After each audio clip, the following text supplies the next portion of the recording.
안녕하세요. 짬짬영양보호사 교육원의 김교수입니다.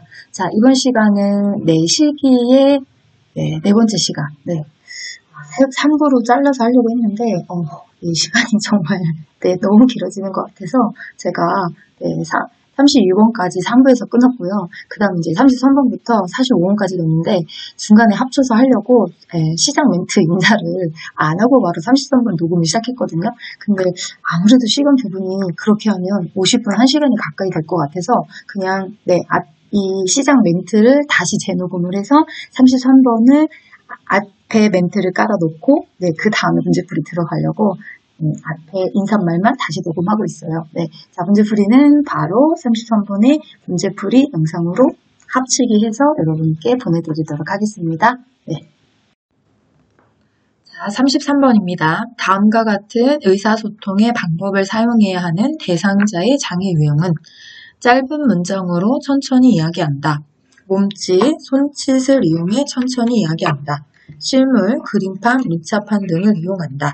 1번 시각장애, 2번 청각장애, 3번 이해력장애, 4번 진압력장애, 5번 주의력 결핍장애. 자, 어디예요? 이해력장애죠. 자, 그럼 문제 포인트. 자, 의사소통 방법 중에서 장애 유형을 가진 사람을 하는 거예요. 자, 그러면 이 네모 박스 안에 이 답을 끌어내기 위한 포인트의 문장들이 들어가 있겠죠. 자, 일단 짧은 문장으로 얘기하세요. 몸짓과 손짓을 이용하세요. 실물과 그림판과 문자판을 이용하세요. 이 세 가지로 답을 찾으셔야 돼요. 자, 그러면 시각장애입니다. 눈이 앞이 안 보이시는 분이죠. 시각장애에서 가장 대표적인 것은 사물을 확인할 수 없기 때문에, 그쵸? 위치에 관한 내용들이 들어가죠. 앞에서 좀 전에 우리가 문제 풀었던 부분들이 그런 부분들이잖아요. 대상자 중심으로 오른쪽, 왼쪽을 정하세요. 시계 방향으로 설명하세요. 그 다음 지시대명사를 사용하지 마세요. 이런 것들 있죠? 그런 게 시각장애 대표적인 거고요. 청각장애는요? 안 들리는 거죠. 그래서 입모양을 뚜렷하게 또박또박 이야기를 해야 합니다. 보청기 이야기가 나온다든지, 그런 것들이고요. 자, 그 다음에 지금 설명한 이해력장애죠. 우리가 이해력이라고 하는 게 뭐예요? 원래 이해력은 이해력만 있지 않죠. 뭐랑 같이 있어요? 판단력 장애죠? 판단력, 이해력, 장애 이렇게 해서 붙어 있잖아요. 그럼 이제 이해력이라는 단어의 뜻을 무엇이냐, 그죠? 말의 의미. 이해력이라고 하는 것은 그 말이 어떤 말인지 그 말의 의미를 파악하는 거예요. 그러니까 의미이다 또는 뜻입니다 이렇게도 얘기하죠. 그러면 그 말의 의미, 뜻을 잘 모른다는 거니까 몸짓, 손짓을 이용해서 설명해 줄 수 있으면 같이 도와면 좋고요. 또 이해가 잘 안 되면 보여주시면 돼요. 실물, 그림판, 문자판. 근데 이 실물, 그림판, 문자판은 언어장애도 공통점이에요. 근데 다행히도 보기장애는 지금 언어장애가 없잖아요. 그러면 실물, 그림판, 문자판은 이해력이 조금 의미를 파악이 빨리빨리 안 되시는 분들, 그런 분한테 내가 설명하느니 그냥 실물을 보여주면 이해 속도가 빨라요. 그림을 보여줘도 이해 속도가 빠르고. 그래서 이 실물, 그림판, 문자판은 이해력에도 들어가는 거고. 자, 언어장애도 있죠. 언어장애. 왜요? 말을 하고 싶은데 말이 잘 안 돼요. 그걸 내가 표현해 설명해야 되는 거니까. 근데 그림판이나 실물이나 문제판을 보여주면 굳이 설명할 필요가 없어요. 말을 유창하게 이렇게 많이 하지 않아도 딱 보여줌으로 해서 그 대상물이 어떤 건지 금방 파악할 수 있어서. 그래서 실물, 그림판, 문자판은 우리가 지금 설명하는 이해력 장애도 있지만 어디에도 있다고요? 언어 장애도 있다는 걸 좀 같이 알아두시면 좋을 것 같고요. 자, 우리가 이 판단의 이해력 장애에서 세 가지 문장 말고도 또 쓰는 표현들이 있어요. 어려운 문장 쓰시면 안 됩니다. 이해가 잘 안 되니까. 또 뭐 있어요? 불쾌감을 주는 언어를 쓰거나 아이처럼 취급해서 반말을 사용하시면 안 됩니다. 이런 것들이 다 이해력 장애의 의사소통 방법이에요. 자, 그럼 진압력은 뭐예요? 때를 아는 거죠? 시간, 또 장소, 그렇죠? 사람 이런 것들을 우리가 진압력이라고 그러잖아요. 그래서 그것들을 시간과 사람과 장소를 구별할 수 있는 능력을 진압력이라고 하는 거고. 그러면 이제 진압력에서 또 대표적인 게 있었죠. 어떤 게 있어요? 이름표. 그 사물의 이름들을 확인할 수 없으니까 이름표를 붙여놓도록 합니다. 요런 이름표의 내용도 진압력 장애를 뜻하는 내용들이에요. 자, 그럼 주의력 이렇게 보냐? 주의력이 어떤 거예요? 집중력이 떨어진다는 거죠? 집중이 잘 안 된다는 거예요. 그래서 어떻게 하셔야 되냐? 환경적인 요인에 대한 자극을 최대한 줄이는 거. 그게 주의력 결핍의 가장 대표적인 의사소통 방법입니다. 34번입니다. 진압력 장애 대상자가 눈이 내리는 창밖을 보면서 다음과 같이 말한다.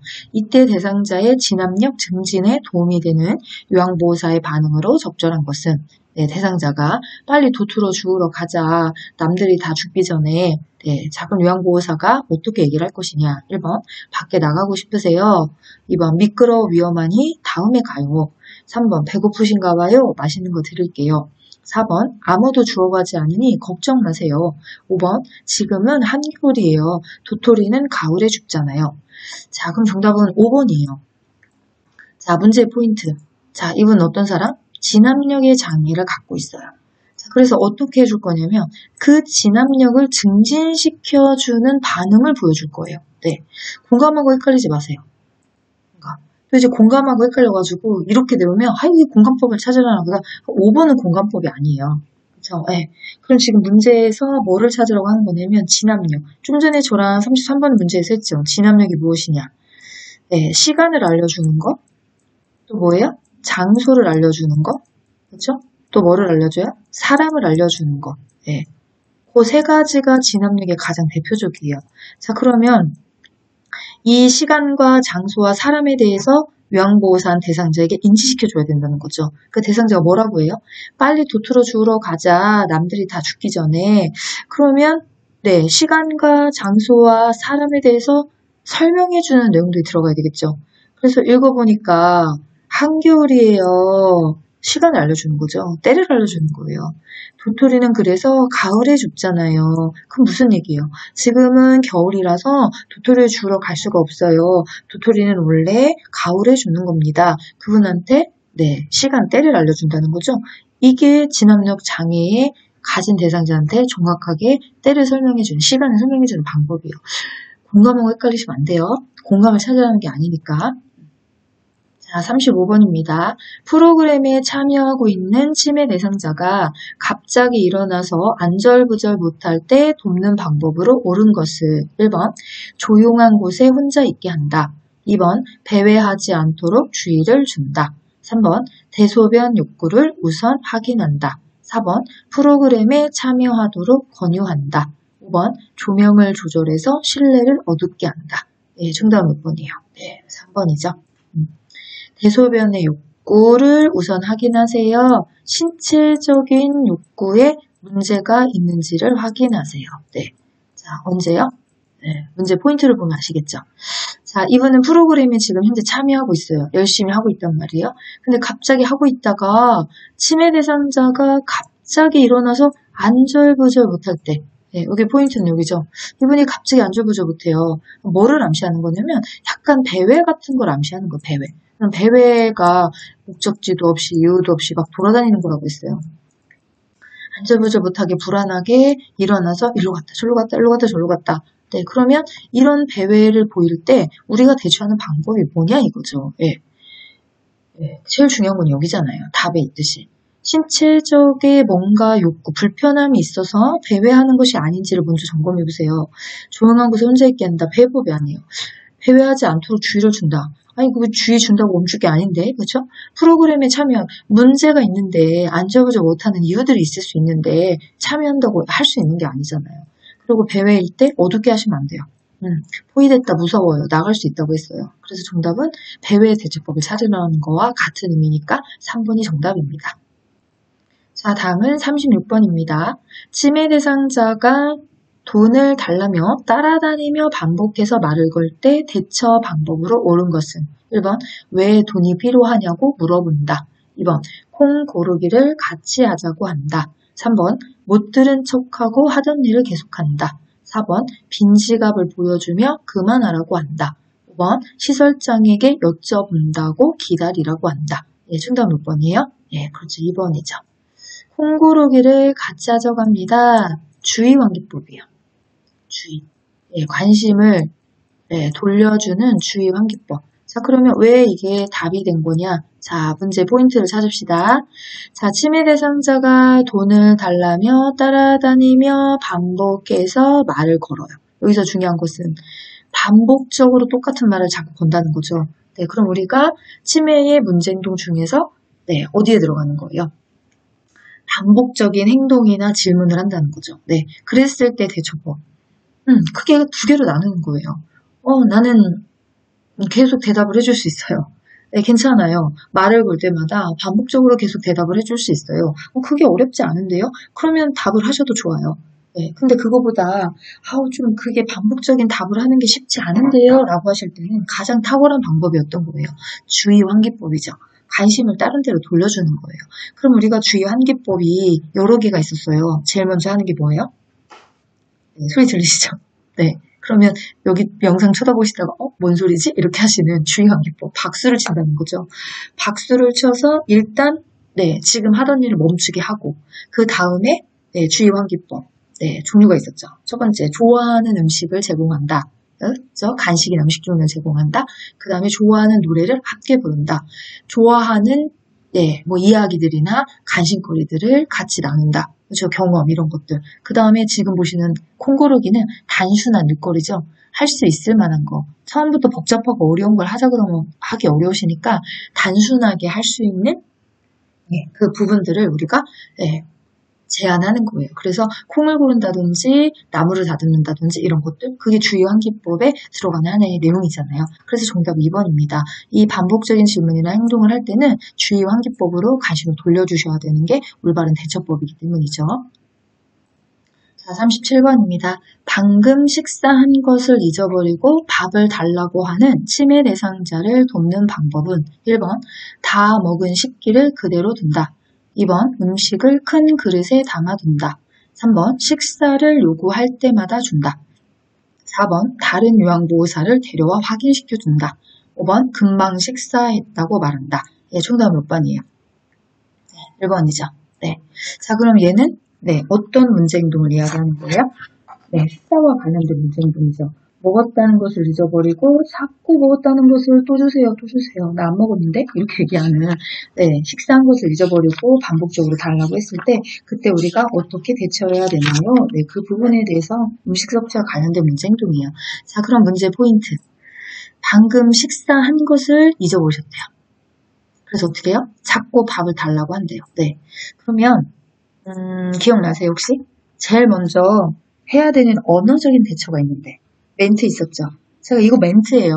주겠다는 얘기가 아니고 멘트예요.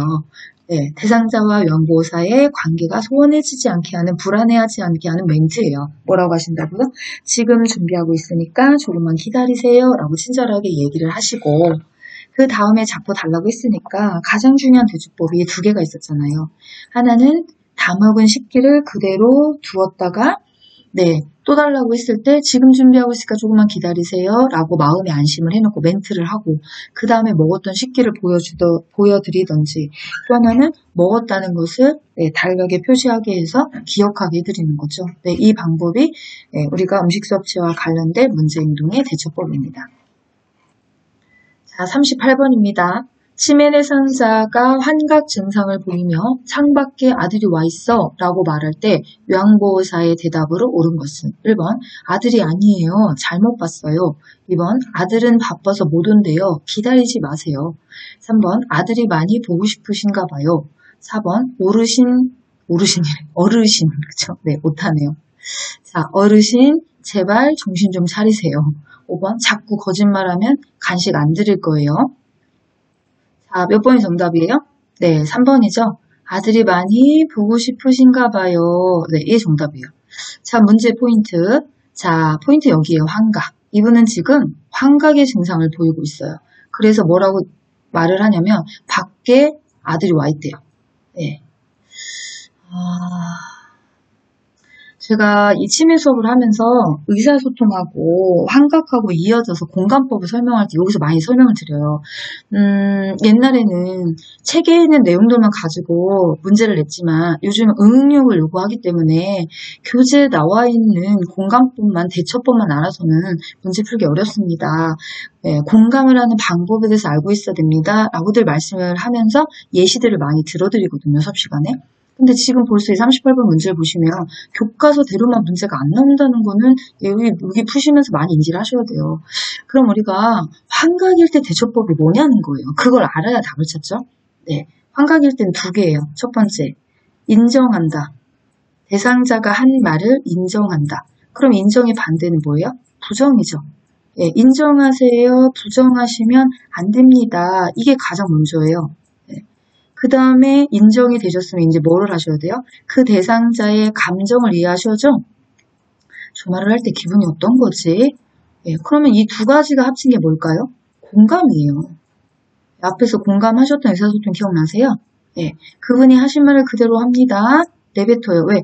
내 말을 내뱉어요. 그 상황을 인정한다는 거니까. 그런 다음에 그때 상황의 기분은 뭘까요? 그걸 알아차리는 게 감정이잖아요. 공감에서 하는 방법과 환각일 때 대처하는 방법은 공감은 똑같은 방법이에요. 그럼 공감을 잘 하시면 환각의 대처법도 그냥 자동으로 다 익히시는 거네요. 그렇죠? 네, 그럼 이제 이 두 가지를 하시면 돼요. 어떻게 하면 될까요? 자, 첫 번째. 창밖에 아들이 와 있어 라고 말하시면 그대로 인정하세요. 뭐라고요? 창밖에 아드님이 와 있어요? 이렇게 하시면 되잖아요. 근데 지금 보시면 1번에 아들이 아니에요. 잘못 봤어요. 이건 틀린 거예요. 뭐 때문에 틀렸어요? 창밖에 아들이 와 있어요 라고 인정하셔야 되는데 아니에요. 잘못 봤어요. 아들 아니에요. 이렇게 얘기하잖아요. 이분 무조건 틀린 거예요. 부정하셨잖아요. 그렇죠? 네, 부정하셨어요. 자, 그 다음에 어르신 제발 정신을 차리세요. 네, 지금 헛소리 하시는 거예요. 그런 말 하시면 안 됩니다. 여기도 부정이에요. 5번은요? 협박이에요. 자꾸 거짓말 하시면 얘 부정이고 간식 안 드릴 거예요? 그럼 여기 협박이잖아요. 이건 다 공감법이 아니에요. 그쵸? 그 다음에 2번은요? 아들은 바빠서 못 온대요. 기다리지 마세요. 네, 이것도 뭔가 설득을 하려고 하는 것 같은데 답이 아니에요. 그럼 우리가 공감법을 하라고 했으니까 창밖에 아들이 와 있어 라고 하면 그쵸? 창밖에 아들이 와 있어요. 아들이 많이 보고 싶으신가 봐요. 아들이 많이 기다려지시죠. 아들이 보고 싶어서 그런 내용이잖아요. 자, 인정했어요. 창밖에 아들이 와 있어요. 창밖에 아들이 와 있으면 만약에 여러분 입장이라면 내가 내 문 창밖으로 내 아들이 와 있다고 생각해보세요. 왜 와 있을까요? 보고 싶죠. 궁금하고 반갑고 가고 싶고 막 이런 마음이 들 거 아니에요. 그런 마음들을 요양보호 선생님이 알아주고 답을 했을 때 환각의 증상을 보이시는 분은 흥분하지 않습니다. 화를 내지도 않아요. 정말 필요한 거예요. 이 문제가 난이도가 좀 있지만 여러분이 현장에 나가서 이대로 적용을 하셔야 돼요. 그렇지 않으면 환각을 가진 분은 절대 우리는 대처할 수 없어요. 그래서 이 공감법을 꼭 기억을 하시면서 답을 찾아주셨으면 좋겠네요. 자, 39번입니다. 시설에서 생활하고 있는 치매 대상자가 다음과 같은 행동을 할 때 대처 방법으로 옳은 것은 거실에 있는 의자가 자신의 것이라면서 다른 사람이 앉지 못하게 한다. 다른 사람이 앉지 못하게 한 긴 의자를 혼자 차지하고 눕는다. 1번. 거실에 있는 의자를 없앤다. 2번. 시설의 규칙을 단호하게 말한다. 3번. 거실에 나오지 못하게 한다. 4번. 차분하게 대하고 다른 곳으로 관심을 돌린다. 5번. 다른 사람들을 다른 장소로 옮긴다. 정답은 몇 번이에요? 네, 4번이죠. 자, 그러면 문제 포인트는 어딜까요? 시설에서 생활하고 있어요, 이분이. 그래서 누구냐면 치매 대상자예요. 근데 다음과 같은 행동을 하신대요. 그럼 다음 행동이 뭘까요? 내원 박사는 있겠죠. 거실에 있는 의자가 거실에 의자가 있어요. 그렇죠? 근데 그게 누구 거래요? 본인 거래요. 자신의 것이래요. 그래서 어떻게 해요? 다른 사람은 앉지 못하게 하는 거예요. 또 다른 사람이 그 의자에 앉지 못하게 긴 의자를 혼자 차지하고 누워 있어요. 어때 보이세요? 이런 모습을 하면? 자기밖에 몰라. 자기중심적으로. 자기중심적인 사고죠. 원래 치매 오신 때는 자기밖에 몰라요. 아, 욕심쟁이야. 자기밖에 몰라. 그렇죠? 네. 자기 거라고 자꾸 고집부리네. 같이 쓸 수 있는 건데 왜 본인 거라고만 얘기하지? 이렇게 얘기하는 거예요. 그러면 이런 내용들은 네, 어떤 문제 행동과 사실은 좀 가까울까요?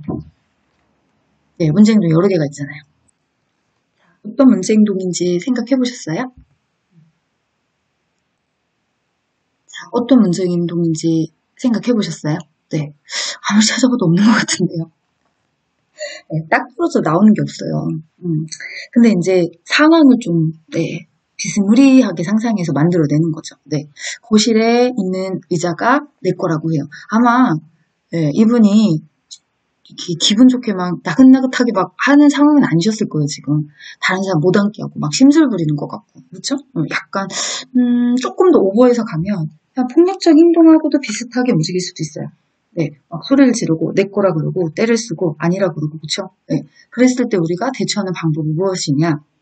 가장 근접한 거 찾자면 네, 파괴적인 행동이 나와 있는 내용하고 가장 근접해요.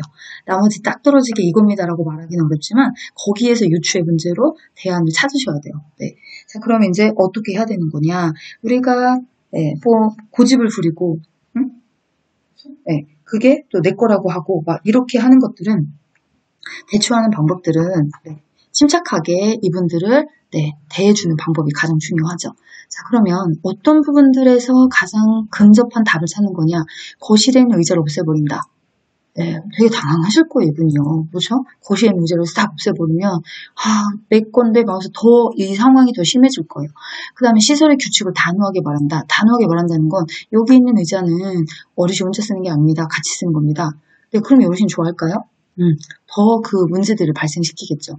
거실에 나오지 못하게 해요? 네, 그럼 학대해요. 그 다음 다른 사람들을 다른 장소로 옮긴다. 한 사람 때문에 다른 분을 피해 보게끔 하는 건 좀 적절한 대처법이 아니죠. 적절한 대처법을 찾아고 있으니까. 그래서 가장 근접한 건 일단 침착해야 돼요. 차분하게 대하시고 그 다음에 이분한테 어떻게 할까요? 관심을 돌리시면 되잖아요. 혹시 문제행동에서 기억나세요? 그 어떤 문제행동의 대처보다 가장 중요하고 확실한 것은 관심 유도법입니다. 네, 네 가지잖아요. 좋아하는 음식을 간식을 준다, 좋아하는 노래를 같이 부른다, 그죠? 과거의 경험이나 네, 좋아하는 이야기거리를 갖고 계신다. 그 다음에 또 하나가 네, 뭐 단순하게 할 수 있는 복잡이 아닌 단순한 일거리를 제공해서 관심을 돌려주는 거. 이분도 이렇게 네 가지 중에 하나를 하셔가지고 지금 현재 상황을 임기응변적으로 모면할 수 있게끔. 그래서 가장 근접한 대안은 사실 4번이에요. 이런 정확한 내용을 물으셔도 답을 찾는 데 어렵진 않으실 거예요. 항상 그렇게 얘기해요. 가장 친절한 건 뭘까요?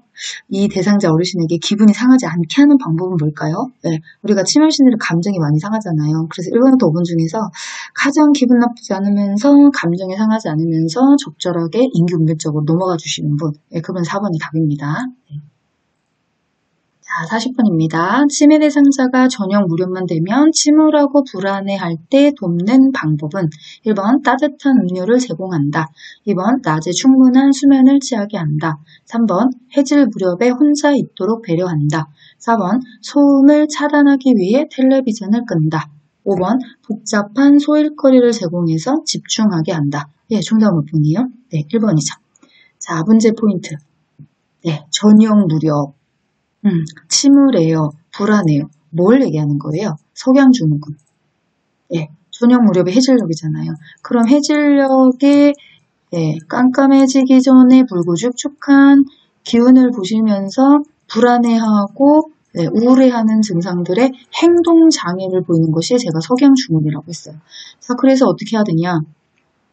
따뜻한 음료를 제공해서 불안한 심리를 가라앉혀 준다가 1번 답이 맞는 거고요. 왜 2번부터 5번까지는 틀렸냐? 그럼 틀린 거를 왜 틀렸는지를 확인하고 넘어가시면 되는 거죠. 낮에 충분한 수면을 취하게 하시면 밤에 안 주무세요. 이때 드시면 더 잠을 잘 수가 없어요. 문제행동이 더 심해질 거고요. 해질 무렵에 혼자 있도록 배려한다? 아니요, 불안해요. 그래서 혼자 두시면 안 되잖아요. 누군가 옆에 요양보호사가 꼭 가족들이든 누구든 있어야 된다. 소음을 차단하게 텔레비전을 끈다. 이분은 조용하면 더 심해져요. 그래서 조명을 밝게 하거나 텔레비전을 끄는 게 아니라 켜두는 게 좋겠습니다. 라고 하는 거고요. 복잡한 일거리. 복잡은요, 일단 치매에서 다 빠지는 거예요. 단순해야 돼요. 네. 그 다음 뭐 새로운 이런 것도 다 틀려요. 같은 이런 게 들어가야 치매의 공통점의 답안들이에요. 석양증후군의 대처법은 문항입니다. 자, 41번입니다. 중증 인지기능 장애가 있는 대상자의 인지훈련 프로그램으로 옳은 것은 이렇게 얘기해요. 네. 자, 그러면 1번 특정 글자 고르기, 2번 탬버린 연주하기, 3번 빠진 단어 채우기, 4번 물건값 계산하기, 5번 내건과 네. 자, 그러면 문제 포인트는 중증. 자, 일단 정답은 2번. 네. 자, 우리가 안 외우셨을 거예요, 중증. 네, 제가 야급반 선생님들은 모르겠는데 그죠? 수업을 안 들어가니까. 자, 주간에 수업할 때 뭐라고 얘기하냐면 인지자극 훈련법들은 암기하고 계셔야 됩니다. 인지기능에 문제가 없는 대상자가 하는 게 4개가 있고요. 경증 인지기능 장애를 가진 사람이 하는 게 7개 있어요. 토탈 11개는 외우셔야 됩니다. 라고 말씀드리죠. 자, 그러면 이 11개 중에서 인지기능에 문제가 없는 분이 하는 게 4개가 있어요. 네, 그 첫 번째가 여기 있네요. 뇌건강 일기쓰기. 그쵸? 그 다음 두 번째가 빈칸 채우기. 네, 우리가 빈칸 채우기가 요 빠진 단어 채우기하고 비슷하다라고 생각하시면 돼요. 그래서 빈칸 채우기. 네, 빈칸 채우기 이렇게 써주면 되는데 또 빠진 단어 채우기는 뭐야? 네, 말을 조금 바꿨지만 사실 같은 맥락이다라고 생각하시면 되거든요. 그래서 빈칸 채우기가 빠진 단어 채우기. 얘도 네, 뭐하고 같아요? 인지기능에 문제가 없는 대상자가 하는 거잖아요. 그 다음에 세 번째는요, 물건값 계산하기. 네, 그 다음 네 번째는요, 특정 글자 고르기. 예, 요 4가지가 인지기능에 문제가 없는 대상자가 하는 거예요. 자, 보세요, 문제. 거기에다가 엉뚱한 거 하나를 집어넣었잖아요. 얘가 정답이 되는 거예요. 네. 탬버린 연주하기는 어디에 들어가는지를 모르셔도 이미 외운 4가지가 인지기능에 문제가 없는 대상자가 하는 거라면 만 아셨더라면 그러면 정답은 2번으로 바로 체크가 가능하다는 거예요. 네, 그래서 외워두셔야 돼요. 네, 아직 안 외우셨다고요? 네, 이제 외우세요. 보여드릴게요. 자, 인지자극 훈련은 네, 한 장면으로 제가 이렇게 정리를 해놓은 부분이죠. 네, 우리가 네, 영상 치매 파트에서도 다뤘던 부분이고요. 문제풀이 하면서도 다뤄드렸던 부분이고요. 네, 항상 강조했어요. 이제는 좀 외우셔야 됩니다. 이렇게 해서 인지기능에 문제가 없는 대상자가 하는 4가지 좀 더 문제에 있던 것들이죠. 그 다음에 경증 인지 기능 장애 가진 분이 하시는 거 7개. 여러 가지 단어 말하기, 그림과 숫자 짝지어 기억하기, 물건 보며 과거 회상하기, 똑같이 그리기, 점선을 옮겨 그리기, 손 모양 똑같이 만들기, 손 따라 그리기. 자, 여기 경증에 있는 똑같이 그리기는 이런 모양을 하는 거고요. 그 다음 중증에 있는 똑같이 그리기는 이런 모양을 하는 겁니다. 까지 구분하셔서 기억하셔야 됩니다. 중증의 제목은 쓰지 않았어요. 요 2개가 아닌 건 사실 다 중증이어서. 그래서 2가지들은 분류해서 기억하셔야 된다는 게 인지자극 훈련의 제목으로 되는 시험 문제. 요게 다가 아니에요. 하나 더 있다고 그랬어요. 네. 뭐예요? 하는 방법을 설명하는 거죠? 네. 이 중에 하나만 해볼까요? 아까 나오지 않았던 것 중에서 네, 예를 들면 이런 거 물건 보며 과거 회상하기. 네, 그럼 네모박스 안에 우리 교재에 나왔던 거 있죠? 맷돌의 그림이나 네, 꽃감 말리는 그림을 갖다 놓고 네, 이 그림을 보면, 이 물건을 보면서, 그렇죠? 이렇게 하는 걸 보면서, 네, 얘는 어디에다 쓰는 거였을까요? 혹시 기억나는 거 계세요? 막 이렇게 물어보는 거 있잖아요. 그런 장면.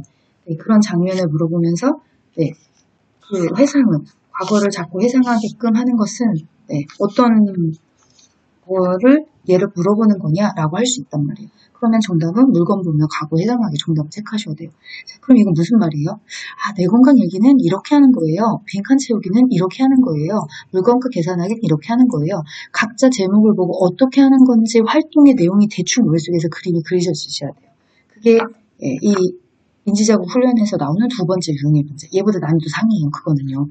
네, 각자 항목별로 하는 방법들 알고 계셔야 되니까. 어떤 문제가 나올지는 그건 실제의 마음이니까 우리가 이 문제에서 정답을 꼭 맞추시고 싶다라고 하시면 2가지의 인류형 유형을 다 파악하고 들어가시는 것이 네, 정답을 찾아내는 중요한 방법입니다. 42번으로 가겠습니다. 시설에서 응급상황 발생 시 돕는 방법으로 옳은 것은 1번 상태를 파악하고 가족에게 신속히 알린다. 2번 주위에 있는 사람 중 가장 연장자의 지시에 따른다. 3번 담요를 덮어줘서 몸을 따뜻하게 한다. 4번 의료인이 올 때까지 대기하고 있는다. 5번 긴급을 요하는 대상자 순으로 처치한다. 정답은요? 네, 5번이죠. 자, 여러 개를 생각하셔야 돼요. 자, 일단 문제 포인트는 시설이에요. 시설에서 응급 상황이 발생했어요. 네, 그렇죠. 그랬을 때 요양보호사 선생님이 어떻게 대처할 거냐는 거예요. 네. 자, 시설에서 응급 상황이 발생하면 우리가 응급처치에서 중요한 건 뭐예요? 두 가지죠. 네, 요양보호사가 처치한다. 하셔야 돼요. 요양보호사가 신고도 하셔야 되겠지만 구조사가 올 때까지 처치도 하셔야 되는 게 요양보호사의 응급상황의 대처예요. 돕는 방법이거든요. 자, 그래서 1번의 내용은 상태를 파악하고 가족에게 신속히 알린다. 시설이니까 만약에 이게 집이었으면 신고하고 대처하고 가족에게 이렇게 가는 것도 정답이라 볼 수 있겠지만 우리 문제는 시설이에요. 요양원이라는 얘기잖아요. 그럼 여기 안에서 처치를 하셔야 돼요. 또 그 안에 있어요. 간호사나 간호조무사가 반드시 있단 말이에요. 그렇죠? 그래서 그 애들과 같이 나는 응급처치를 실행하셔야 되는 게 맞는 거라서 가족에게 알리는 거는 처치가 끝나고 그 다음 순서가 들어갈 거고요. 주위에 있는 사람 중에서 가장 연장자를 따라하는 게 아니죠. 어떤 사람이에요? 응급처치 교육을 들었거나 응급처치를 직접 해보신 분. 왜? 얘는 기술이잖아요. 네, 아무리 이론으로 알고 있는 거와 직접 해본 거는 정말 달라요. 네, 그래서 우리가 의료인이라고 해도 응급처치를 완벽하게 하는 의료인이 있는가 하면 의료인이어도 응급처치 못하는 사람 많아요. 저도 간호사 출신이지만 수업 시간에 늘 말씀드렸어요. 병원에 있을 때보다 지금 여기서 응급처치를 더 잘한다고요. 왜냐 병원에서 하는 응급처치와 현장에서 하는 응급처치는 좀 달라요. 근데 지금은 한 달에 한 번씩 심폐소생술을 연습하고 있기 때문에 제가 간호사로 병원에 임상에 있을 때보다 훨씬 잘해요. 왜? 제가 매달 연습을 하면서 제 손에 기술이 익혀졌기 때문이죠. 그래서 해본 사람이 제일 잘한다는 건 변함없는 진리예요. 그 다음에 담요로 덮어줘서 몸을 따뜻하게 한다. 이거 말고요. 지금 옥상 대처하시는 방법을 찾는 거죠. 의료인 올 때까지 대기하고 있는다. 대가가 아니라 대기죠. 기다리고 계시면 안 돼요. 처치하시면서 기다리셔야지. 아무것도 안 하고 계시면 큰일 나는 거예요. 그렇죠? 그래서 긴급을 요하는 대상자 수. 제가 긴급을 요하는 대상자 수는 두 부류라고 했는데요. 대량 출혈. 출혈량이 많으신 분, 또 한 부류는 어떤 사람이냐면 호흡정지. 이게 응급에서 말하는 긴급을 요하는 대상자 순이에요. 그 순서대로 빨리빨리 대처를 해주시는 것이 가장 돕는 방법으로 정확한 내용을 찾는 겁니다. 43번입니다. 약물 중독으로 혼란을 느끼는 대상자를 돕는 방법으로 옳은 것은 1번 시원한 물을 마시게 한다. 2번 조용한 곳으로 옮긴다. 3번 손가락을 넣어 구토를 유발한다. 4번 상태가 나아질 때까지 기다린다. 5번 병원 이송 시 복용하던 약물을 같이 가져간다. 그럼 정답은 5번이고요. 문제의 포인트는요. 약물 중독이죠. 약물 중독이신 분, 지금 현재 약물 중독으로 혼란을 느끼고 있어요. 그랬을 때 우리는 어떻게 돕는 방법을 적용할 것인가? 약물 중독의 대처법을 묻는 거죠. 자, 1번 시원한 물을 마시게 한다. 아니요. 금식이에요. 어떠한 경우에서도 아무것도 먹게 하시면 안 돼요. 그렇죠? 수술에 대비해서 또는 이분이 지금 혼란 상태라잖아요. 그러면 의식이 없는 상태예요. 그리고 인공호흡기를 고를 수도 있고 의료에서는 의식이 없거나 어떤 의료적인 처치를 요구할 때 또는 수술을 요구할 때 그때 전부 다 금식을 원해요. 금식을 원하는 이유 중에 하나는 뭔가 먹었다. 그러면 기도삭간을 한다든지 의식이 없어서 중환자실에 들어가시면 인공호흡기 오잖아요. 그 기도삭간이라는 걸 하셔야 돼요. 그걸 한다든지 수술에 들어가게 됐을 때도 그걸 기도삭간을 하는 거거든요. 그러면 음식물이 안에 있으면 삭간하는 그 의료행위를 통해서 토물이 다 올라와요. 얘가 기도로 넘어가면 지식의 우려를 굉장히 많이 가져가거든요. 그래서 일단 전부 다 금식이에요. 응급실에 들어가셔도 그런 위험성이 있을 때는 일단 결과는 불문하고 금식하고 나서 상황을 보잖아요. 조용한 곳으로 옮긴다. 근데 이게 조용한 곳으로 옮긴다고 이게 될 게 아니에요. 지금 적절한 대처가 아니거든요. 손가락을 넣어서 구토를 유발한다. 구토 마음대로 하시면 안 돼요. 왜? 지금 이분은 또 혼란을 느끼는 상태잖아요. 이때 구토를 하면 토물이 넘어왔다. 지식, 위험성을 가져가요. 상태가 나아질까지 기다린다. 약물 중독이라고 했잖아요. 그러면 이미 중독인 걸 알아서 이 사람이 혼란을 느끼는 상태인데 내비둔다 보존되는 게 아니거든요. 어떻게 하셔야 되냐? 병원으로 빨리 이송을 하셔야 돼요. 뭘 가지고 오시는 게 좋아요? 복용하던 약물을 같이 가지고 오시면 더 치료에 도움이 되는 방법을 찾는 거죠. 사실 복용하던 약. 그러니까 중독이기 때문에 약물의 중독이잖아요. 그러니까 무엇을 먹었는지 내용물을 확인하려고 네, 그 약을 가지고 오셔라 이렇게 얘기를 하는 거예요. 정답은 5번입니다. 자, 44번입니다. 심폐소생술 시 가슴 압박을 실시하는 방법으로 옳은 것은 1번 가슴이 약 3cm 눌릴 수 있게 한다. 2번 가슴 압박을 분당 100에서 120회의 속도로 실시한다. 3번 대상자의 골반에 걸터 앉아서 압박한다. 4번 경동맥이 뛰는 것을 확인하고 압박한다. 5번 매 압박 시 압박 위치를 바꿔준다. 네, 정답 몇 번이에요? 네, 2번이죠. 자, 문제 포인트. 심폐소생실 뭐에 대한 거예요? 가슴 압박하는 방법에 대해 설명하는 거죠. 자, 그럼 우리가 가슴 압박을 하실 때 가슴이 3cm, 아니죠. 5cm라고 나와요. 숫자는 무조건 암기하셔도 돼요. 정확하게 암기해야 되는 게 숫자니까. 자, 그 다음에 2번은 맞죠? 네, 이것도 숫자잖아요. 분당 100에서 120회 외우셨을 거예요. 이게 정답이고요. 3번은 대상자 골반에 걸터 앉아서 압박한다. 아니죠. 골반에 앉지 않는데. 네, 그림에서 우리가 기억나죠? 눕혀놓으시고 오른쪽에도 왼쪽에도 모서리로 가셔서 무릎을 꿇고 자세를 잡아서 압박이 들어가죠. 자, 4번에 경동맥이 뛰는 것을 확인하고 압박한다. 얘는 의료인만 실시해요. 의료인. 네, 명보상 의료인에 해당하지 않으니까 우리가 경동맥을 사실 의료인들은요, 이 경동맥 잡아야 돼요. 그래서 경동맥이 어디 있어요? 목에 있는 거죠. 목에 있는 동맥이 심장에서 뛰는 거와 모든 전신의 동맥은 동시다발적으로 같이 뛰어요. 그래서 그 경동맥을 잡아서 맥박이 뛰는지 여부를 확인하고 가슴 압박을 해주는 게 맞는데 원칙은 맞아요. 근데 단 의료인만 시행하게 돼 있어요. 네, 왜냐면 의료인도 약해진 경동맥을 손끝으로 느낌을 느낀다는 건 굉장히 어려운 일이에요. 그래서 의료인이 아닌 분은 일반이라고 하는 거예요. 일반인이 경동맥을 확인하고 압박한다면 시간을 지체하게 돼요. 뛰는 거야, 안 뛰는 거야, 뛰는 거야, 안 뛰는 거야 확인하다가 시간을 놓쳐버리기 때문에 의료인들은 경동맥을 확인하고 짧은 시간에 대처할 수 있게 순서가 있지만 일반인들한테는 건너뛰었어요. 패스, 그냥 의식이 없으면 바로 가슴 압박하세요라고 했기 때문에 4번 문항도 우리 시험 문제에 붙는 문항에선 잘못된 문항이에요. 우리는 의료인의 문제를 묻는 게 아니라, 그렇죠? 여러분은, 저는 간호사 면허증 소지자 인원이지만 영보 선생님들은 의료인에는 해당하지 않으시니까 여기는 X라고 치고 가는 게 맞다는 거죠. 그 다음 5번에 매 압박 시 압박 위치를 바꿔준다. 바꾸시면 안 되죠? 고정입니다. 위치는. 자, 이제 45번 다 보셨어요. 네, 많죠. 네. 자, 심정지 대상자에게 사용하는 자동 심장 충격기의 사용 순서로 옳은 것은 가 전원켜기, 나 제세동 심장 충격 시행, 다 전극 패드 부착, 라 심장 리듬 분석. 이것도 답이 안 보여요. 내가 답을 찾고 내가 찾은 답이 몇 번인지를 확인하시는 문제. 그죠? 자, 그러면 이 문제의 포인트는요. 자동 심장 충격기를 사용하는 순서. 포인트는 순서예요. 순서를 나열하세요 라고 했을 때 제일 먼저 얘는 기계예요. 그래서 기계는 항상 뭐부터 하셔라? 전원부터 켜셔라. 그래서 가가 1번이에요. 그러면 3, 4, 5는 일단 다 틀렸어요. 자, 전원을 켜셨으면 그 다음 뭘 하셔야 돼요? 패드를 붙여야죠. 패드 부착 부위 기억나세요? 오른쪽 패드는 오른쪽 빗장뼈 아래에 5 같이 가는 거죠. 자, 그럼 왼쪽 패드는 왼쪽 중간 겨드랑이 선에 붙여주시면 돼요. 왼겨 이렇게 가는 거고요. 그렇게 패드를 부착하셨으면 이제 뭐를 해요? 얘가 리듬을 읽죠? 심장 리듬을 분석하잖아요. 자, 분석을 해서 심장 충격이 필요하면 자동 심장 충격이 필요합니다. 라는 메시지를 띄워줄 거예요. 그러면 윙 충전이 들어가죠.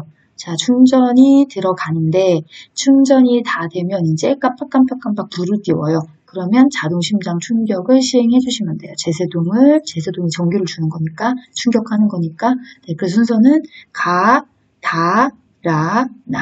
그럼 정답은 2번. 그래도 여러분이 답을 찾고 정답을 체크하셔야 돼요. 자, 이렇게 하시면 가장 최근에 30회로 대비하는 30회 문제풀이도 다 순서대로 내용대로 문제풀이가 다 되셨습니다. 수고 많으셨습니다. 선생님들 자신감 갖고 시험장에 들어가셨으면 좋겠어요. 이렇게 열심히 공부하셨으면 반드시 합격하실 겁니다. 화이팅 하겠습니다. 수고하셨습니다.